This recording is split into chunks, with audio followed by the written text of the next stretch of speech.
Bonjour à tout le monde.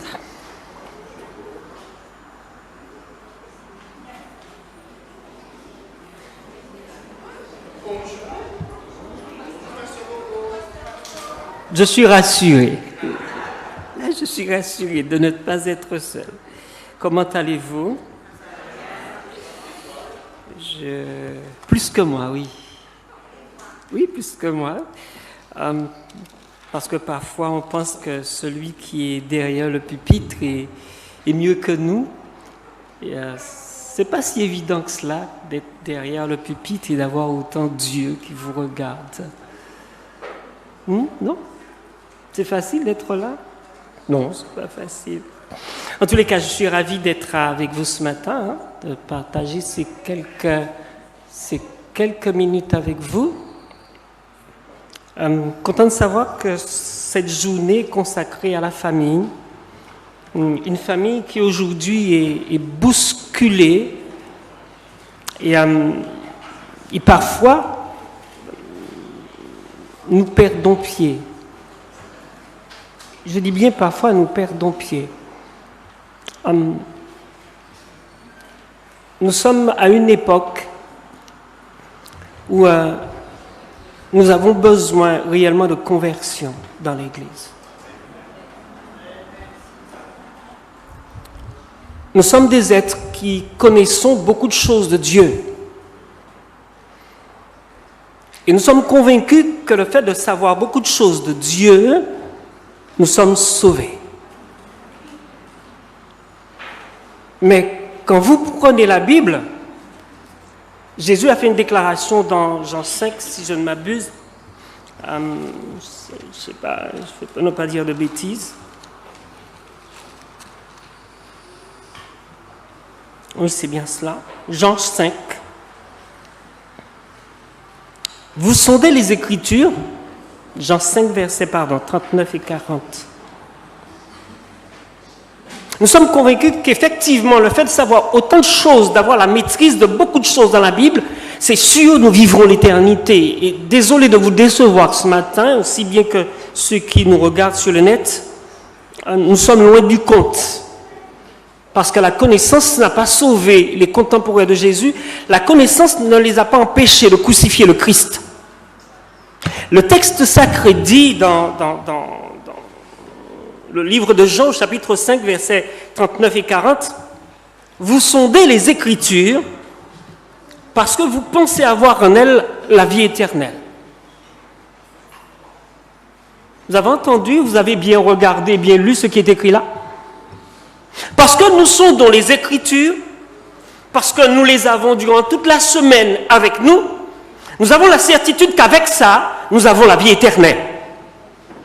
Mais Jésus continue dans ce qu'il est en train de dire et dit, en fait, les Écritures que vous êtes en train de sonder, dans lesquelles vous croyez avoir la vie éternelle, en fait, elles ne font que rendre témoignage de moi. En d'autres termes, elles disent ce que vous devez savoir à mon sujet et ne donnent pas la vie éternelle.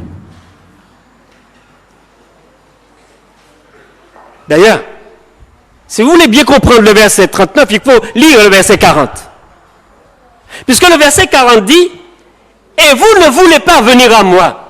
Vous voulez avoir la vie éternelle en sont dans les Écritures, mais vous refusez de venir à moi. En fait, c'est moi qui donne la vie éternelle, dit Jésus. » C'est une bonne chose de savoir des choses au sujet de Dieu. Mais c'est mieux de connaître et de rencontrer celui qui donne la vie éternelle. On ne peut se contenter d'accumuler des connaissances à tel point que nos bibliothèques, au niveau de notre cerveau, n'auraient plus de place pour recevoir. L'essentiel de tout cela, d'ailleurs Jésus l'a dit dans Jean 17, c'est qu'ils te connaissent, toi le seul vrai Dieu, et celui que tu as envoyé, Jésus-Christ. Et frères et sœurs, celui qui veut effectivement vivre la vie éternelle avec sa famille doit connaître Dieu. Sa femme doit connaître Dieu. Ses enfants doivent connaître Dieu. L'instruction ne suffit pas pour vivre l'éternité avec Dieu. D'ailleurs, au moment du mariage,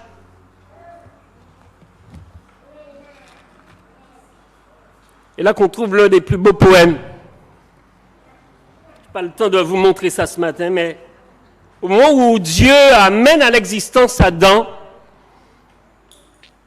l'homme donne des noms à tous les animaux. C'est son premier job, son premier travail. Et quand il a fini son premier job, son premier travail, il constate dans la foulée des animaux qui ont défilé devant lui, il n'y a personne qui lui ressemble. Aujourd'hui, les hommes et les femmes ont tendance à laisser l'usage de l'homme et de la femme et vas-y. A tendance à laisser l'usage de l'homme et de la femme pour se livrer à des relations avec les animaux.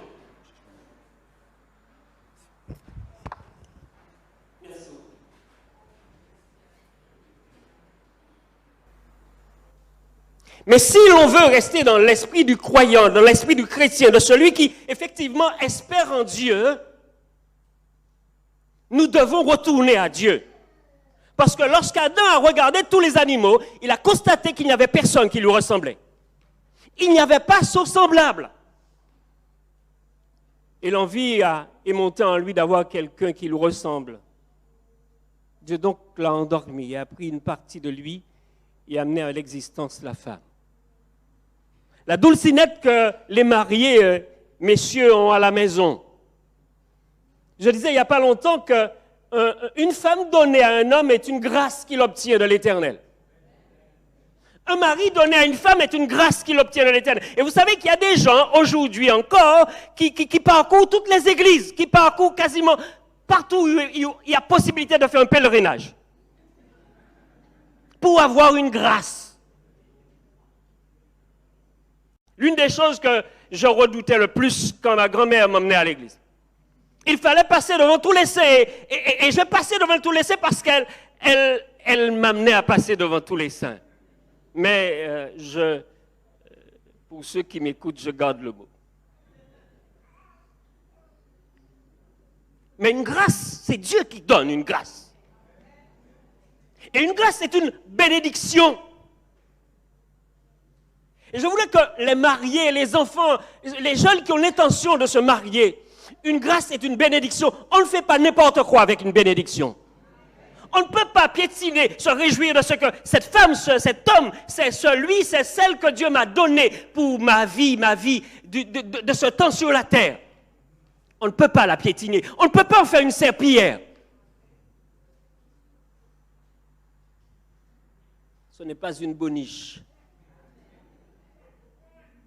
Ce n'est pas une esclave. Non plus.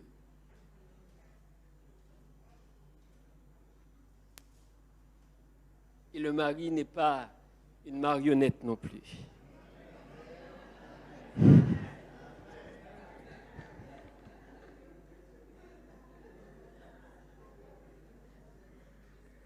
Vous avez remarqué la réaction des hommes?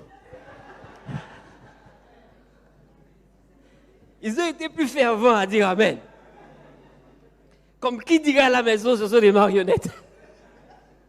Rassurez-vous, messieurs, je suis là-dedans. Et vous observez l'attitude d'Adam quand il voit la dulcinette. Il dit, oh, cette fois, c'est chair de ma chair et os de mes os. Il reconnaît en elle le vis-à-vis. La moitié, l'autre moitié qui manquait. Et lorsqu'il dit cela, Dieu saisit la balle au rebond et il dit, je vais le lire. Je vais lire.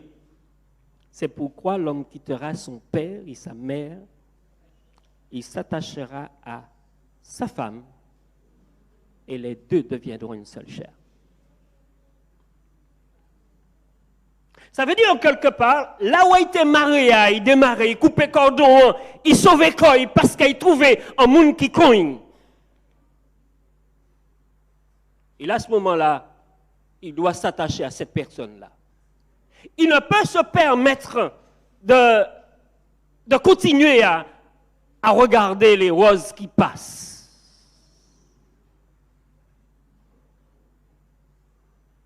Oui, il y en a qui passent, non? Honnêtement, messieurs. Ils ont dit ça parce que madame, ils ont parlé madame, ils savent qu'effectivement, il y a quand même l'eau rose qui a passé. Oui, il y en a des roses qui passent. Mais celle qui est à côté de toi est plus épanouie, est plus agréable à regarder, à voir.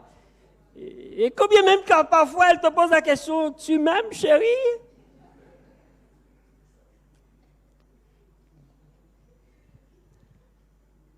Tu m'aimes, chérie? Oui, après 30 ans, on peut se poser quand même la question, hein? Tu m'aimes, chérie? Là où il y a erreur de notre part, lorsqu'on voit pour la première fois celle qu'on a choisi d'épouser ou celui qu'on a choisi d'épouser, c'est que souvent on a, permettez-moi l'expression, je ne vais pas ça aussi créole qu'a fait Genèse autres, mais je vais dire un bagage peut-être. Nous avons beaucoup de l'amour pour sentiment. Nous avons comprendre que, parce que nous avons senti que ni un bagage qui a nous aller bon monde là, que ça c'est l'amour. Je vais décevoir plus d'un ce matin, tant sur le net que dans l'église. Une attirance n'est pas de l'amour. Le sentiment n'est pas de l'amour. Parce qu'au départ, l'homme n'est pas l'amour. Il n'a pas l'amour en lui. Pour que l'amour soit en lui, il faut que Dieu soit le seul régnant en lui. Il ne peut pas être, comme on dit souvent, sois toi-même. Tu ne peux pas être toi-même et aimer ta femme. C'est pas vrai. Tu ne peux pas être toi-même et aimer ton mari. Non, c'est pas vrai. Si tu es toi-même, c'est l'orgueil qui prime. C'est le diable qui règne. À moins que si moi mal comprendre ça, Jean-Baptiste dit, il faut qu'il croisse et que je diminue. Et quand je diminue, la seule personne qui règne, c'est Jésus. La seule personne qui prend place dans chaque cellule de mon cerveau, là, à la source même de mon être, la seule personne qui doit régner là, c'est Dieu dans toute son absolu, son entièreté. Et à partir du moment là, on va commencer à mettre l'autre là. Oui, ma belle.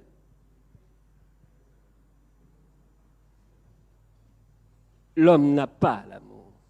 Parce que si nous avions l'amour homme-femme, mes frères et sœurs, la Bible n'aurait pas déclaré dans 1 Corinthiens 13 ce que quasiment là, les plus âgés connaissent. Prenez-le, s'il vous plaît. 1 Corinthiens 13.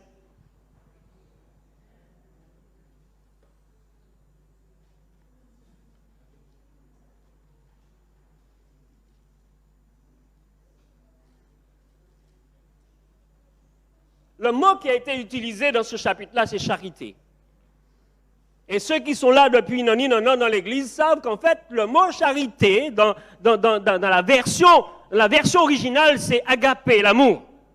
Et si on devrait lire le texte en entier ce matin, on parlerait par exemple depuis le verset 4, on dirait l'amour est patient, l'amour est plein de bonté, l'amour n'est point envieux, l'amour ne se vante pas, l'amour ne s'enfle point d'orgueil. Et combien dans nos foyers, l'orgueil règne en maître.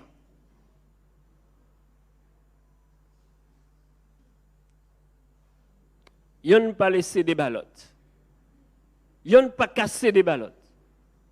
Et tout le cas, il n'a pas cassé, il y a un lit pour savoir qui en l'autre là. Et il continue en disant, l'amour ne fait rien de malhonnête. L'amour ne cherche pas son intérêt. Il est là pour chercher l'intérêt de l'autre, vis-à-vis celle qui est os de ma chair et chair, os de mes os, chair de ma chair et os de mes os. Comment il dit mal, Evelyne? L'amour ne soupçonne point le mal. Vous avez entendu? Ramenons ça à chaque membre d'église. Nous sommes toujours en train de soupçonner quelqu'un à notre sujet. Vous avez vu ce que Daniel a vécu là, à la cour, ses amis? On est toujours en train de les soupçonner de quelque chose. On a toujours un yeux qui regarde de travers l'autre.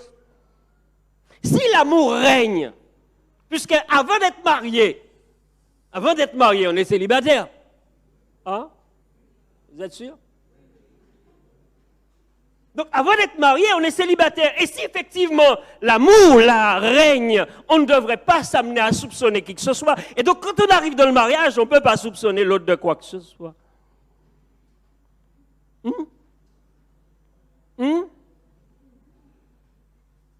On n'a pas cette habitude de soupçonner les autres en tant que célibataire. Donc, quand on arrive dans le mariage, on ne va pas soupçonner l'autre de quoi que ce soit. Hein? On dirait m'a paralysé, les autres m'ont dit ça. Continuons notre texte, puisque je me rends compte que... Et il continue en disant au verset 6, « L'amour ne se réjouit point de la justice, mais il se réjouit de la vérité. L'amour excuse tout. Du a brûlé au ventre, il brûlait de toutes les façons. Il brûlé, frère. Quand on commence à qu'il et pourquoi il dormit? Écoute, ou pas qu'un pétant là, j'ai pas pour petit brindir qui brûlait. Si brûlé, c'est là où aller manger, il prend son pain sec et puis il brûle et puis il dormit. Ben oui, le problème là, vite réglé. Mais oui, frère. Eh ben,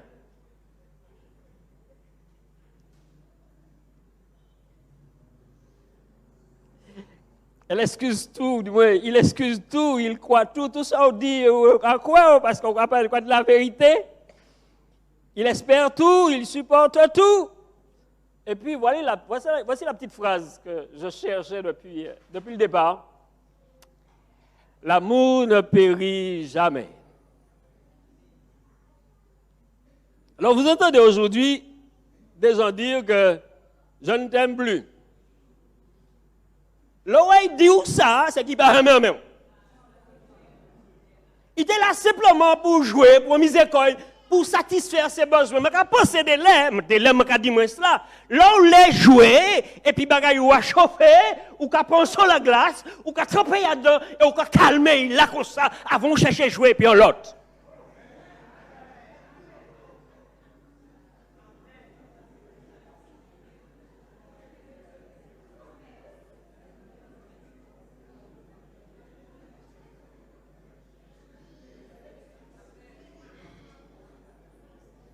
L'amour ne périt pas. Et on le vent bon matin, on dit chérie, je ne t'aime plus. C'est fini. Je ne ressens plus rien pour toi, ou pas jamais senti rien. Si tu es senti en bagaille, ou pas te contrarié parce que dit a brûlé, puis bon matin, on va partir. Et qu'on ne pas jamais attraper bagaille, on va appeler l'amour. Bagaille, on ne pas jamais vivre, et puis l'autre là, si vous faites dire en poupée, ou bien lui-même fait dire un objet un petit passe-temps. Mes frères et sœurs, ce que nous oublions, c'est que tout ce que nous vivons, tout ce que nous faisons, tout ce que nous disons a une influence sur notre salut éternel.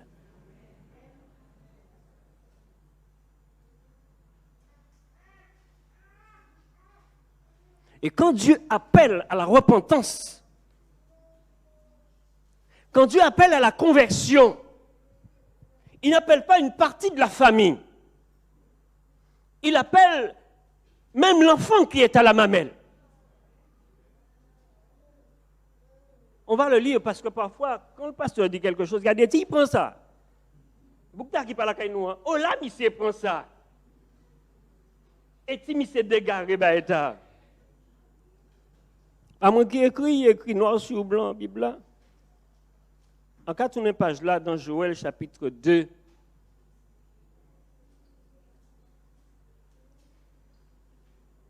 la vie de famille, je sais. J'ai 3 garçons, avec la Dulcinette qui est assise là-bas. Non, pas moi qui fait, pas même moi qui mettais au monde, c'est que nous t'avons aidé pour faire ça. Donc, tu es tombé d'accord? Non?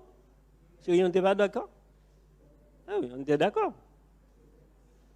Ce n'est pas une volonté seulement de ma part. Nous étions d'accord. Et quand vous prenez le texte biblique, on a tendance à focaliser la repentance uniquement sur les plus grands, la rencontre avec Dieu seulement sur les gens qu'on appelle être des adultes. Mais quand vous lisez le texte sacré, la Bible dit, et je vais lire une partie, les deux versets de Joël chapitre 2, versets 12 et 13 en partie, et puis je vais descendre un petit peu plus bas au verset 15, où il est dit, maintenant encore, dit l'Éternel, revenez à moi de tout votre cœur avec des jeûnes, avec des pleurs, avec des lamentations. Déchirez vos cœurs et non vos vêtements et revenez à l'Éternel votre Dieu. Car il est compatissant et miséricordieux, lent à la colère et riche en bonté. Il ne se repent des mots qu'il envoie. Verset 15. Je vous fais cadeau du verset 14 que vous lirez à la maison. Sonnez de la trompette en Sion.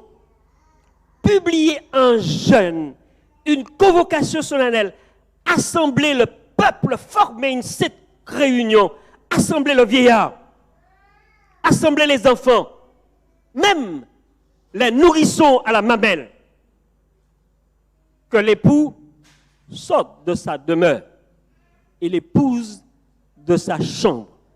Qu'entre le portique et l'autel pleurent les sacrificateurs serviteurs de l'Éternel et qu'ils disent, Éternel, épargne ton peuple, ne livre pas ton héritage à l'opprobre raillerie des nations. Pourquoi dirait-on parmi les peuples, où est leur Dieu?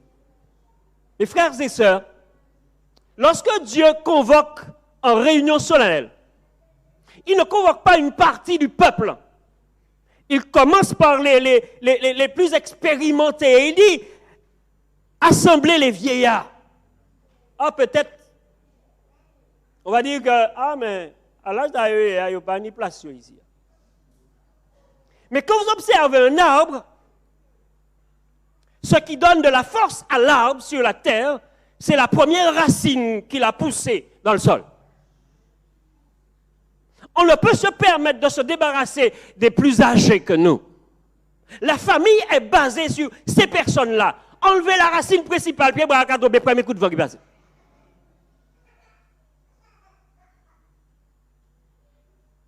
Et il continue en disant, assemblez le vieillard, assemblez les enfants. En général, les plus grands aiment bien la compagnie des enfants. Et ils sont ravis lorsqu'un enfant leur donne la main à aller à l'église. Merci, ma belle. Ils sont ravis de savoir que la progéniture ou l'enfant du voisin, l'enfant de la sœur, l'accompagne, les accompagne à l'église, les amène à l'église pour rencontrer Dieu ensemble. Mais non content d'avoir le vieillard et l'enfant, le texte continue. Il parle des tout petits. Celui qui ne sait pas encore marcher, ou alors qui est en train tout tremblant, en train d'essayer de se déplacer. On parle d'assembler le nourrisson.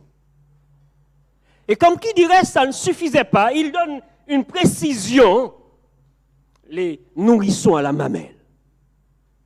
L'enfant qui est en train de téter dans les bras de sa mère.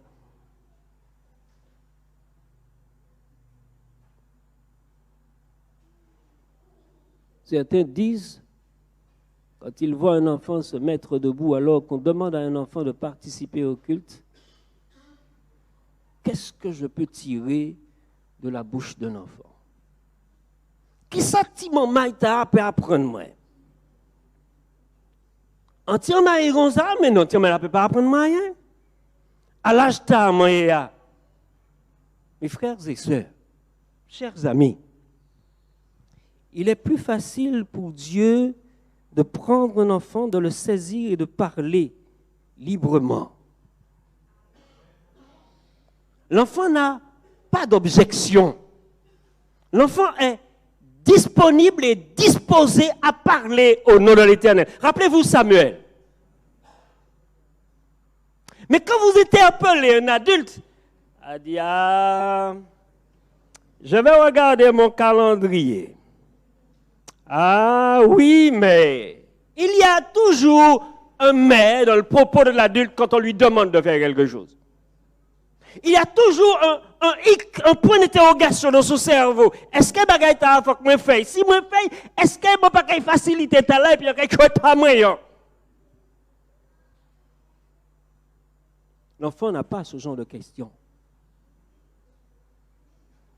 Il avance avec Dieu. Et c'est pour cela que Jésus a dit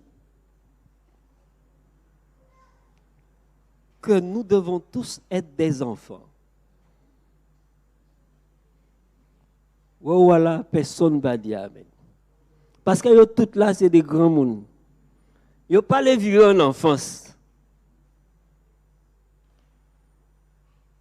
Mais mes frères et sœurs, à pas moi qui dis ça, non? La Bible déclare dans Jean chapitre 1,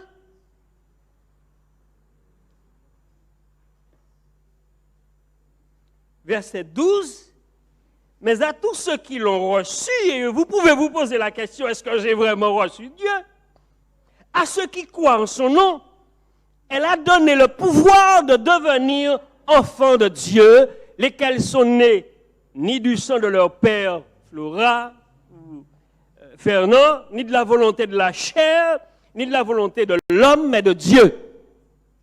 Sommes-nous nés de Dieu? Et sommes-nous vraiment des enfants de Dieu? Un enfant fait ce que son père lui dit. En fait,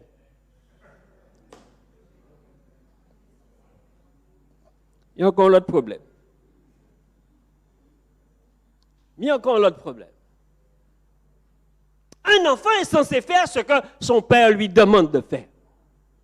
Et lorsque le texte dit que Dieu a fait de nous, nous a donné le pouvoir de devenir enfants de Dieu, ça laisse comprendre que nous avons ce pouvoir-là, mais est-ce que nous l'exerçons? Est-ce que nous laissons à Dieu le soin de faire de nous ses enfants? Parce que tous ceux qui entreront dans le royaume de Dieu seront ses enfants. Pas ses adultes, mais ses enfants. Et c'est pour ça que certains ont du mal à suivre et accepter de marcher au pas que le Christ nous impose ou nous recommande. Permettez que je termine le verset 16 du chapitre 2 de Joël. Et vous remarquez que Dieu dit que l'époux sort de sa demeure, le vieillard étant sorti, les enfants étant sortis, l'enfant à la mamelle ne peut pas sortir sans son père ni sa mère. Ils doivent sortir avec l'enfant. Personne ne doit rester à la maison. Nous allons tous à la rencontre de Dieu. Mais pour aller à la rencontre de Dieu, il faut qu'on soit unis.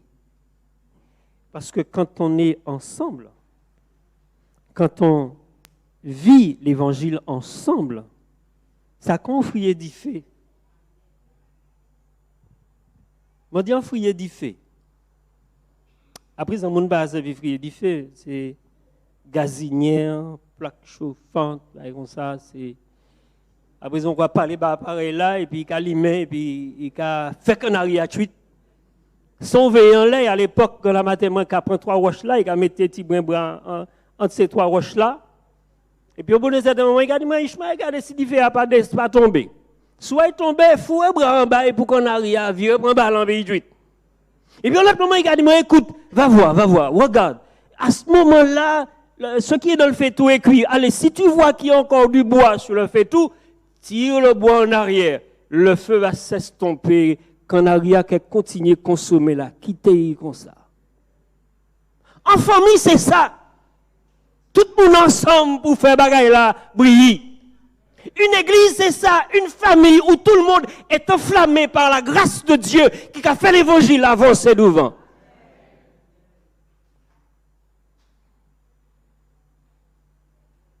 Est-ce que nous parés pour ça?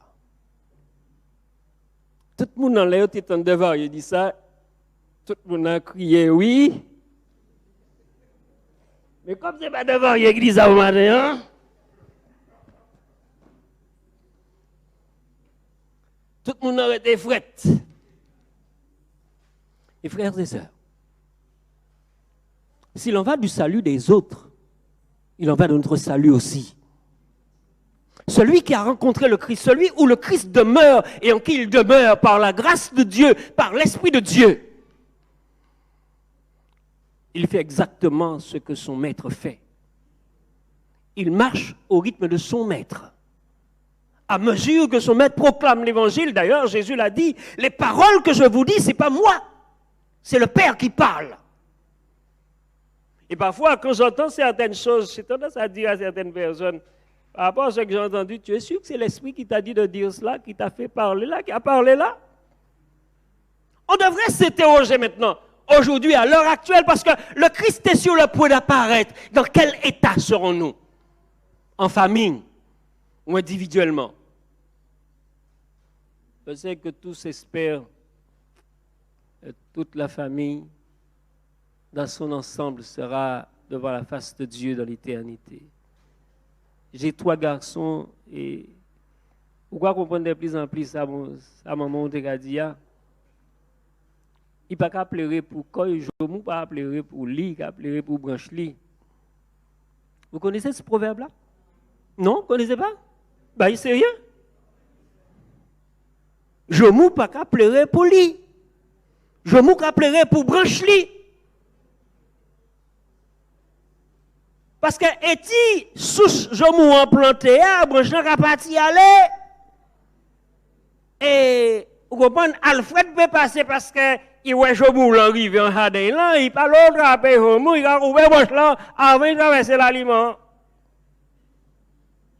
Donc jomou pas jamber la caille ou venir la caille parce qu'il a coupé branche là. Donc jomou pas pleurer pour lui, il pleurer pour branche lui. Et pour cela que les parents ont tendance à prier constamment, nuit et jour, pour leurs enfants.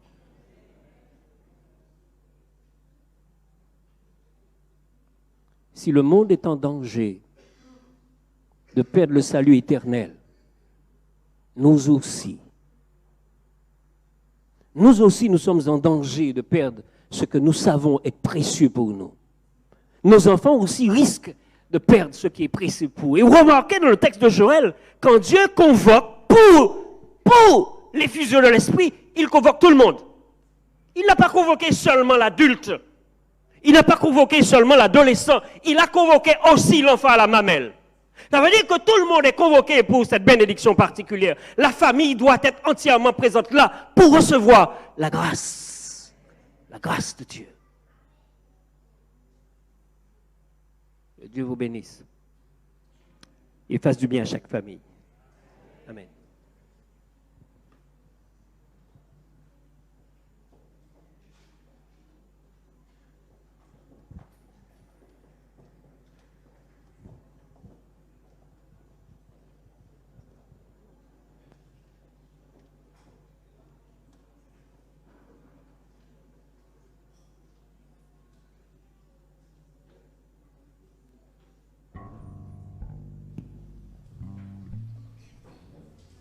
Pour mettre fin à notre culte, je vous invite à vous tenir debout et nous entonnerons les paroles du numéro 336.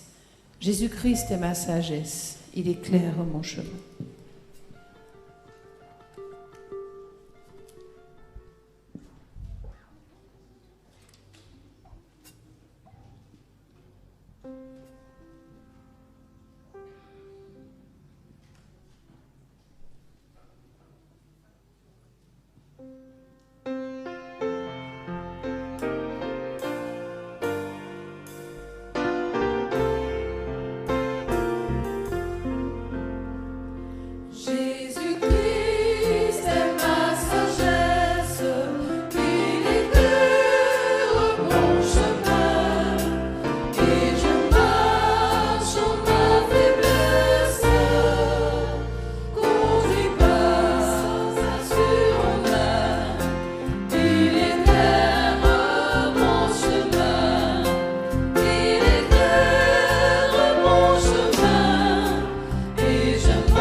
Nous te louons de ta bénédiction, parce que tu as dit de nous, de la famille que tu as fait, les hommes bénis, avec les femmes, les familles, pour ta gloire.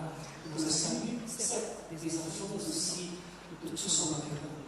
Seigneur, alors que nous allons nous séparer, nous aimerions que tu visites chacune de nos familles, chaque foyer, chaque personne en tant que célibataire, nos mariés, en tant que jeunes. Seigneur, il y a un avenir qui se trouve devant nous. Il y a une vie éternelle à gagner. Seigneur, nous ne voulons pas te donner d'ordre à ce sujet, car tu connais chacun ici présent. Les difficultés qui résident dans chacune de nos familles, Seigneur. Tu as le pouvoir de tout arranger en un clin d'œil. C'est ainsi que nous te présentons chacune des familles ici présentes ce matin. Peu importe les difficultés qui règnent, donne au cœur qui se trouve dans chaque famille des dispositions, la disponibilité pour t'invoquer, te supplier, pleurer à genoux, jeûner et te demander, Seigneur, de remettre en route chacune de nos familles.